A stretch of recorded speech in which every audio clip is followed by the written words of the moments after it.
Mr. and Mrs. O and cousin Ripley are out flying around in the new Owegai 2 spaceship.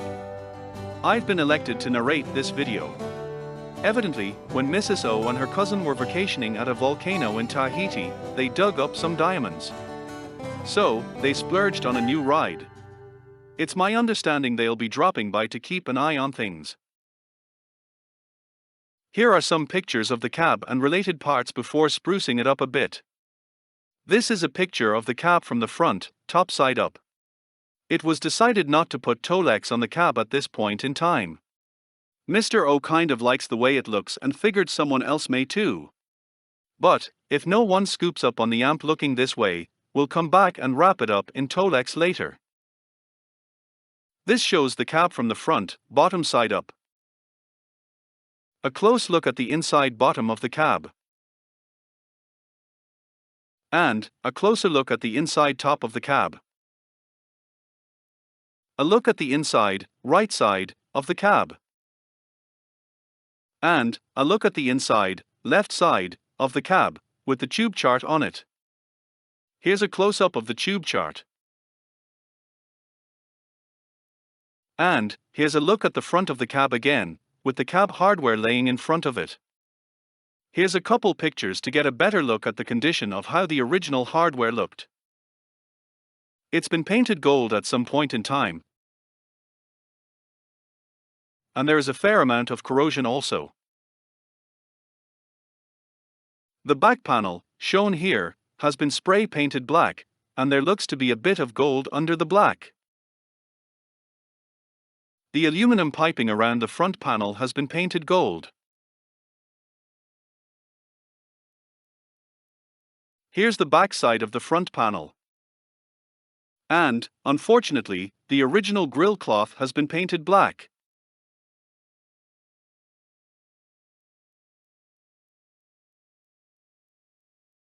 It was decided to paint the inside of the cab flat black.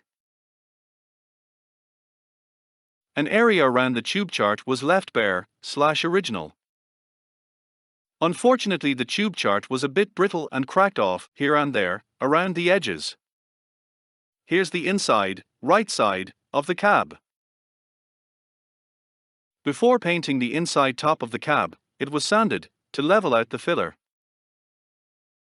Besides touching up the cab a bit, we also wanted to touch up the speaker grille cloth, and the hardware some too. At this point, the original hardware had a bath in some mild rust remover and then some rust converter. And, now begins, the ketchup bath. After a couple days, the lid is removed. The dump. Yum, looks good. And, this is what they look like with the ketchup washed off. It was necessary to dig some gunk out, where the screwdriver is inserted. After a little elbow grease with the brass brush, this is what they look like. At this point they were given a good bath, in some nano wax. And, after a bit of elbow grease with a brass brush, the end corners, etc. got a bath in some super duper deluxe DIY wax. Well, some cheap furniture wax, mixed with nano wax. Anyways, here they are after being dumped out. And, with the wax wiped off. Sorry, forgot to get some pictures of the chassis straps and bolts. They got a ketchup bath, hit with a brass brush, and a bath in wax. To remove the gold paint from the aluminum piping, crud cutter was used. Using the crud cutter along with some fine steel wool, the gold paint came off very easily. The aluminum piping came out looking fairly nice. Removing the top layer of black paint revealed the name of Tony, stenciled in gold. Not sure just who Tony is, but we figured we would record this picture for posterity on Tony's behalf. And, once again with the aid of crud cutter, along with a toothbrush and a bit stiffer bristle brush, the gold paint was removed. Here's a quick look at the back of the back panel. We picked up some new fender and new but aged fender grill cloth. We ended up going with the new fender grill cloth, shown on the left. The front panel board was lightly sanded and sprayed with flat black, on both sides. The toothpicks are in the 3 holes for the screws that fasten the fender logo to the front panel. A bit of white nail polish, in the 3 holes, will help to locate them, after the new grill cloth is put on. After a bit of this way, that way, and a couple pounds of staples, voila, speaker grill attached. With the aid of the white dots, finding the 3 original holes for the fender logo was a snap. Here, once again, toothpicks mark the spot. Slip the fender logo over the toothpicks. Then, it's as easy as removing a toothpick and putting a screw in. Maybe this seems like overkill, but it certainly makes things easier to use the original holes. We try not to make more holes than necessary, to avoid the Swiss cheese type thing. Time to get the aluminum piping put back on. Everything but the corners. A closer look at a corner, without the piping corner in place yet. All the piping on, including the corners. Here's a close-up of one of the piping corners. Here, we start to put the aluminum flashing in, used for shielding the top of the chassis. Mr. O likes to put down a couple pieces of masking tape. Then install the chassis real quick. Here, Mr. O is using a pencil to mark the location of the front of the cab. And, doing likewise for the back of the cab.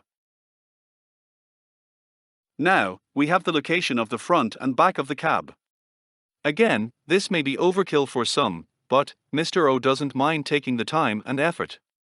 As they say, to each their own. Our stock of flashing was pretty low. Whatever that discoloration is, it doesn't want to come off. We tried glue gun, crud cutter, acetone, and each was assisted along with steel wool. It doesn't affect how the shielding works, and it is inside, unseen, so we decided to use it. Here the flashing has been cut to size and put in place to see how it fits.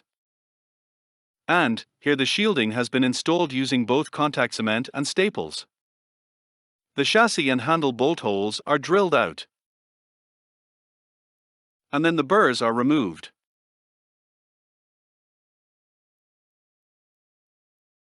With the chassis slid into place.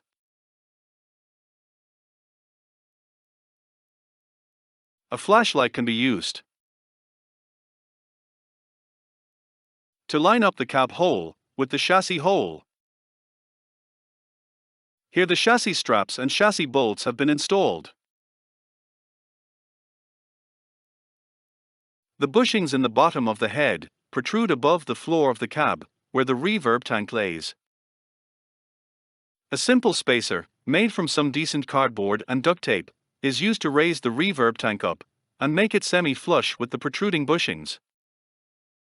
And, here we have the reverb tank installed. Even though the 2 screws, used to hold the reverb bag down, will also hold down the spacer beneath it, double-sided industrial tape was used on the back of the spacer. Here's a quick look at the strain relief for the power cord.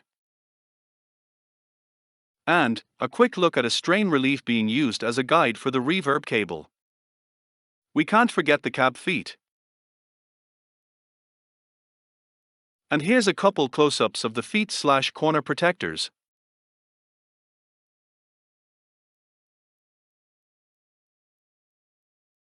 And now a couple pictures with the back panel installed.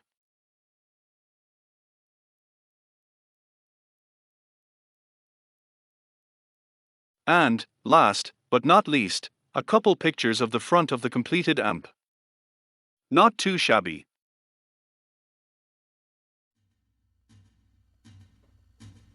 So, with the end of this part 5 video, this wraps up this video series on the 1969 Bandmaster Reverb TFL 5005X, rebuilt with the Ab763 Super Reverb Circuit.